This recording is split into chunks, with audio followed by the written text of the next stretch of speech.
கொடுக்கக்கூடாது. அதுவும் நான் முதல்ல தெளிவாக சொன்னது போல அவர்களை குறை சொல்லக்கூடாது. அவர்கள் கிரிமினல் என்றோ கஞ்சன் என்றோ கபடதாரி என்றோ அந்த வாசகங்களை பயன்படுத்துறது மாபெரும் தவறு. ஏன்? அல்லாஹ் அழகா சொல், அவர்கள் சென்று போனவர்கள், அவர்களை பற்றி உங்களிடம் கேட்கப்படாது, உங்களை பற்றி தான் கேட்கப்படும். 234 141 தெளிவாக சொல்லிட்டேன். அப்போ அவங்கள பொறுத்த மட்டும் அல்லாஹ் அவருடைய பிழைகளை மன்னிச்சிருக்கான். அவர்களுடைய பாவங்களை கூட நன்மையாக மாற்றி கொடுத்திருக்கார். குர்ஆனில் வருது. அடுத்தது, அவர்கள் யாரையும் தப்பீது செய்யலை. அல்லாஹ்வுடைய கட்டளைப்படி நபி ஸல்லல்லாஹு அலைஹி வஸல்லம் அவர்களுடைய இதுபடி ஆலோசனை செய்தாங்க, சிந்தித்தாங்க, செயல்படுத்தினாங்க. அதுல தவறாக இருந்தாலும் நிச்சயமா அல்லாஹ் அவர்களை மன்னிக்கக்கூடியவன். ஏண்டா எவன் ஒருவன் முறையாக சிந்திச்சு செயல்படுறானோ அவன் சரியான முடிவுக்கு வந்தால் 2 கூலி, தவறு வைத்தால் 1 கூலி, தப்பிச்சுக்கிறோம். இன்னைக்கு நாம அவர் செய்த தப்பு அப்படிங்கிற பேசுறதோ அது விதத்துன்னு சொல்றதோ இதுக்கு நமக்கு அனுமதி கிடையாது. அவங்க செய்த ஆலோசனை செய்ய இன்னைக்கு நம்ம அதை பின்பற்றினால் குர்ஆன் ஆதாரம் இல்லாத ஹதீஸ்ல தெளிவா சொல்லப்பட்ட ஒரு விஷயத்தை அதுக்கு மாற்றமாக செயல்படுத்தி நம்ம பின்பற்ற கூடாது. அப்படித்தான் விளங்கணுமே அல்லாம இல்லை அவங்க விளங்குறதை விட நான் தான் சரியா விளங்குறது உண்மையிலேயே அது சரியான முறை அல்ல. அந்த அடிப்படையில தான் உமர் ரலியல்லாஹு தஆலா அவர்கள் செய்ததை, அலி ரலியல்லாஹு தஆலா அவர்கள் சொன்னதெல்லாம் அது அவங்களுடைய சொந்த கருத்து, அதை நம்ம ஏற்கக்கூடாதுங்கிற ஒரு தவறான ஒரு எண்ணத்துல வந்திருக்கு. அப்படிப்பட்ட நிலையை விட்டு அல்லாஹ் நம்மளை பாதுகாக்கணும். உண்மையிலேயே எது சரியோ எது நேர்வழியோ அந்த நேர்வழி அல்லாஹ் நமக்கு தரணும். அல்லாஹ் இந்த இது ஆரம்பத்தில் நம்ம பேசுறோம், என்ன பேசுறோம்? யாருக்கு அல்லாஹ் நேர்வழி காட்டினானோ அவர்களை யாராலும் வழிகெடுக்க முடியாது. யாருக்கு அல்லாஹ் வழிகேடு முடிவு செய்துட்டானோ யாரும் நேர்வழி கொடுக்க முடியாது. யா அல்லாஹ் நீ எங்களுக்கு நேர்வழிதா, உண்மை எது எதுவோ சத்தியம் எதுவோ நீ எந்த ஒரு நேர்வழியை உன்னுடைய தூதர் மூலமாக எங்களுக்கு கற்றுத்தந்திருக்காயோ அதை சரியாக விளங்கி அதன் அடிப்படையில் நாங்கள் நடக்கிறதுக்கு எங்களுக்கு அருள் புரி.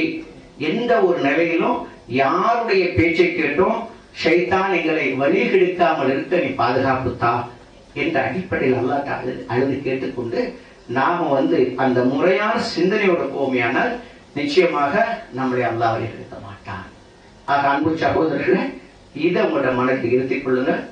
தெளிவான விஷயம். ஜகாத்து யாரெல்லாம் சொத்துக்களை சேர்த்து தங்களுடைய வாரிசுகளுக்காகவும் தங்களுக்காக வைத்திருக்கிறார்களோ கண்டிப்பாக அவங்க மேல கடமை ஜகாத்து மட்டுமல்ல, அதுக்கு மேல சதக்காவும் அதிகமாக அவர்கள் செய்யணும். ஜகாத்தை முறையாக கரெக்டிட்டு கொடுக்கணும், சதக்காவும் செய்யணும். அதைத்தான் நான் சொன்ன அந்த ஆயத்துக்கள் அத்தனையுமே தெளிவா சொல்லுது. அது அல்லாம பணத்துல ஆசை வைக்கிறதா இருந்தா அவன் மண்ணறைக்கு போகும்பொழுது அந்த ஆசை இருக்கத்தான் செய்யும். அல்லாஹ்வே அது தெளிவா சொல்லி மண்ணறை அடையும் வரை அந்த ஆசை இருக்கும், அதனுடைய முடிவும் பெரிய நஷ்டம். ஆக அன்பு சகோதரர்களை, நாம் அல்லாஹ்வுக்கு பயந்து நம்மிடம் இருக்கக்கூடிய செல்வங்களை முறையாக கணக்கிட்டு வருடம் அதுக்கு சேர வேண்டிய ஏழைகளுக்கு சேர வேண்டிய அந்த பணத்தை முறையாக கொடுக்கணும். அது கூட இன்னைக்கு நம்ம என்ன செய்யணும்னு சொன்னா தனிப்பட்ட முறையில் செய்யணும். அதுவும் தவறு தான். அது நபி ஸல்லல்லாஹு அலைஹி வஸல்லம் காலத்துல ஒரு ஜமாத்தாக வசூலிக்கப்பட்டு முறையாக கொடுக்கப்பட்டது. அது இன்னைக்கு நம்மகிட்ட இல்லை. அதை உண்டாக்க பார்க்கணும், பாடுபடணும். அந்த மாதிரி வழியில அது முறையாக செலவிடப்படணும். அந்த ஒரு சூழ்நிலை நம்ம உருவாக்கணும். அப்படி மட்டும் உண்மையிலே நீங்க நன்றாக விளங்கிக் கொள்ளுங்க. அல்லாஹ்வுடைய கட்டளைப்படி இந்த ஜகாத்தை முறையாக செல்வந்தர்கள் சரியாக கணக்கிட்டு வருடம் கொடுப்பார்களேயானால் இந்த சமுதாயத்துல ஏழைகளை நீங்க பார்க்க முடியாது. அந்த அளவுக்கு சூழ்நிலை செல்வந்தர் இருக்கு, பணம் இருக்கு, ஆனா செய்யறது இல்லை. ஏன் செய்யறது இல்லை? அந்த அளவு பணத்தின் மீது ஆசை, பேராசை.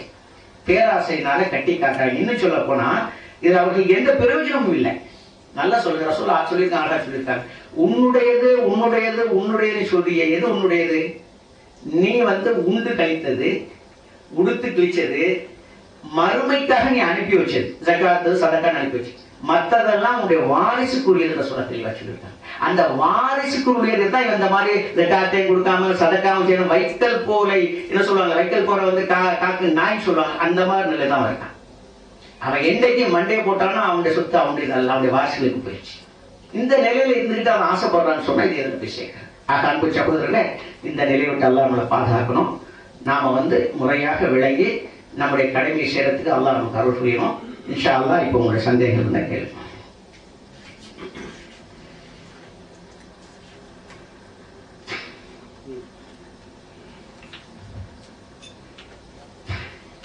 வந்து ஒரு விஷயத்துல நம்ம முயற்சி செய்யும் போது சரியா இருந்தா 2 நன்மை, தப்பா இருந்தா 1 நன்மை இருக்கு. அந்த அடிப்படையில தான் அவங்க சொல்றாங்க நாங்க முயற்சி எடுத்திருக்கோம், தப்பா இருந்தா எனக்கு 1 நன்மை கிடைக்கும்னு சொல்லி சொல்றாங்க.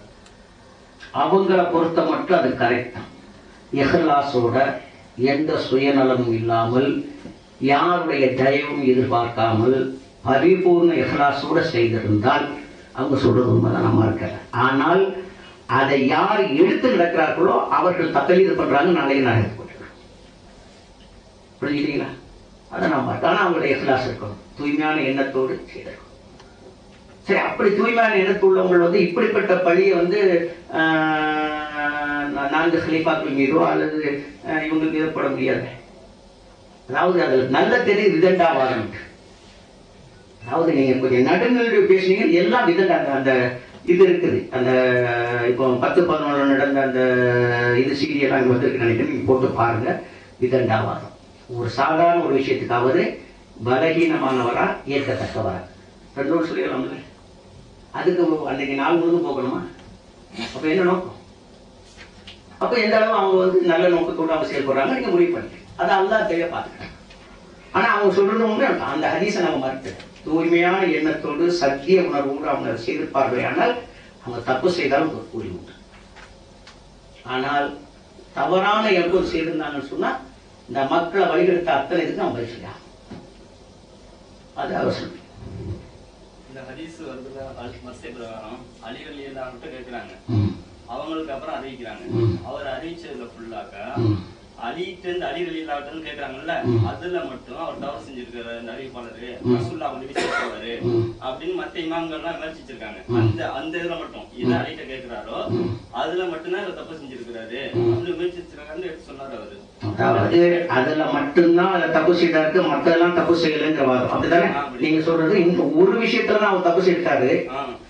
அலி ரலியல்லாஹு கேட்கறதுல மட்டும் எதெல்லாம் அலி ரலியல்லாஹு கேட்பாங்களோ இவங்க அவங்களோட ஸ்டூடெண்ட், அதுல மட்டும் ரசூலுல்லாஹ் வந்து சேர்த்துருவாங்க. யார் சேப்பா? அந்த அறிவிப்பாளர் இப்ப சொன்னீங்க ஆசிம் சேப்பாரா? ஆசிம் சேப்பார் அப்படித்தானே? அதனால ஏற்கக்கூடாது. சரி, அந்த ஹதீஸ் அதாவது அலி ரலியல்லாஹு தஆலா சொன்னதை ரசூலுல்லாஹ்வோட போய் ஏற்பார். அப்படி சேர்த்தா அவர் எப்படிப்பட்ட ஆளு? அவருடைய மத்த ஹதீஸ் எப்படி எடுக்கலாம்? இல்ல கொஞ்சம் நீங்க கொஞ்சம் மூளைக்கு வேலை கொடுங்க. ஒரு நபர் அவர் வந்து அலி ரலியல்லாஹு தஆலா சொன்னதை ரசூலுல்லாஹ் சொன்னதாக சொல்றாரு, விளங்குதா? அப்படிப்பட்டவர் மற்ற விஷயங்களை சரியா சொல்வார். எந்த அடிப்படை இருக்கிறது? புரியுதா இல்லையா உங்களுக்கு நான் சொல்றது? அப்ப இது விதண்டாவா? சரி, இன்னொரு வார்த்தை வைக்கிறேன். அலி ரலியல்லாஹு போய் சேர்ந்துருச்சு, அது வரைக்கும் சரி ஒத்துக்கிறாங்களா? அப்ப அலி ரலியல்லாஹு தஆலா ரசூலுல்லாஹ்வுடைய நடைமுறையை பார்க்காம சொல்லியிருப்பாங்களா? அவர் வந்து 9 வயசுல இஸ்லாத்தை தழுவினாரு. ரசூலுல்லாஹ்வுடைய அந்த 23 வருட காலத்துல வந்து அவங்களோட பழகி இருக்கிறாரு. ரசூலுல்லாஹி ஸல்லல்லாஹு அலைஹி வஸல்லம் பல வருடங்கள் ஜகாத்தை வசூல் பண்ணி ஏழைகளுக்கு கொடுத்துருக்காங்க. இதெல்லாம் பார்க்காம கண்ண மூடிட்டு நினைக்கிறதா? எப்பொழுது இது சரியா எடுத்துக்கலாம்னா ரசூலுல்லாஹ் சொன்ன ஒரு ஹதீஸை கொடுக்கணும். ஒரு பொருளுக்கு ஒரு முறை கொடுத்தால் போதும், அப்புறம் கொடுக்க வேண்டியது ஒரு ஹதீஸ் அவர் எடுத்து வச்சாருன்னு சொன்னா இப்ப என்ன பண்ணணும்? அலுவலகத்தோட பேச்சு நம்ம எடுக்கக்கூடாது. இப்படிதான் சொல்றது நம்மளால தான் விளக்குறேன். அதாவது நபி தோழர்களுடைய ஹலீஃபாக்களுடைய செய்தியை நம்ம நிராகரிக்கிறதா இருந்தால் அவங்க தப்பு பண்ணாங்க நோக்கத்தை நம்ம நிராகரிக்கல. என்ன நோக்கத்தை? அதை விட உயர்வான அந்தஸ்துக்குரிய நபி ஸல்லல்லாஹு அலைஹி வஸல்லம் சொல்லு தெளிவாக இருக்குது, அதைத்தான் நம்ம எடுக்கிற வண்டி இதை எடுக்கக்கூடாதுன்னு விடும். பயன்படுத்தி அவங்களுக்கு அப்ப நபி ஸல்லல்லாஹு அலைஹி வஸல்லம் செயல்பாட தெரியாத முறையில் இவங்க மேல கலந்து கட்டிக்கூடாது. அது உங்க அறிவுக்கே பொருந்துதான். ரசூலுல்லாஹ்வோட கூட இருந்து 23 வருடங்களாக பழகுனா அவங்களுடைய மருமகன் அந்த ஜகாத்தை எப்படி ரசூலுல்லாஹ் வசூல் பண்ணாங்க, எப்படி கொடுத்தாங்கிறத தெரியாதனமாக இருந்தாங்கன்னு நினைக்கிறது இருக்க, இது அறிவுக்கு ஏற்றமான செய்தியா? எவ்வளவு பெரிய அபத்தமான ஒரு செய்தி. அப்ப அந்த மாதிரி முட்டாள்தனமான கற்பனைக்கு நம்ம போகக்கூடாது.